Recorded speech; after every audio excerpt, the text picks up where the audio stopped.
ദൈവത്തിൻ്റെ സൃഷ്ടിയിലെ ഈക്വാലിറ്റി എന്ന് ഒന്നുള്ളതാണ്. നിങ്ങൾ പുറകോട്ട് പോയി ആദ്യം എടുത്താൽ ആദമിൽ നിന്ന് അവ്വ എന്നാ പറയാം, പുരുഷനിൽ നിന്ന് പ്രകൃതി എന്നാ പറയാം. സ്ത്രീയിൽ നിന്നെന്ന് പുരുഷൻ എന്ന് പറയുന്നത് പിന്നീടാണ് അല്ലേ. അപ്പോൾ ഒരു ആദമിൻ്റെ ഭാര്യയിൽ നിന്ന് സൃഷ്ടിച്ചു എന്നൊക്കെ പറഞ്ഞ് കേട്ടിട്ടില്ലേ? അല്ലേ? അപ്പോൾ ദൈവം എന്ന് പറയുന്ന ഒരേ ഒരു ശക്തി ഒരേ ഒരു മനുഷ്യനെ സൃഷ്ടിച്ചിട്ട് പിന്നെ അതിൽ നിന്ന് സ്ത്രീയെ. അപ്പോൾ നമുക്ക് എന്തായിരിക്കണം? ഈക്വൽ തന്നെയാണ്, ഞാൻ തന്നെയാണ് നീ. പക്ഷേ നീ വന്നത് എന്നിൽ നിന്നാവുമ്പം പരസ്പര ബഹുമാനം ഉണ്ടാവണം. എന്നിൽ നിന്നാണ് നീ വന്നതെങ്കിൽ നീ എന്നെ ബഹുമാനിക്കണം, എന്നിൽ നിന്നാണ് നീ വന്നതെങ്കിൽ നീ തന്നെയല്ലേ, അപ്പം നിന്നെ ഞാനും ബഹുമാനിക്കണം. ഇത്രയേ ഉള്ളൂ. ഇതാണ് ഈക്വാലിറ്റി.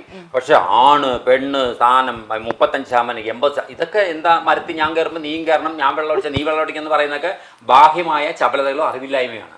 അതിന് കൂട്ടുപിടിക്കേണ്ട കാര്യം ഒരു സ്ത്രീക്ക് പറഞ്ഞിട്ടുള്ള കാര്യങ്ങൾ സ്ത്രീ പാലിക്കണം. അത് സ്വാതന്ത്ര്യമില്ലായ്മ അല്ലല്ലോ.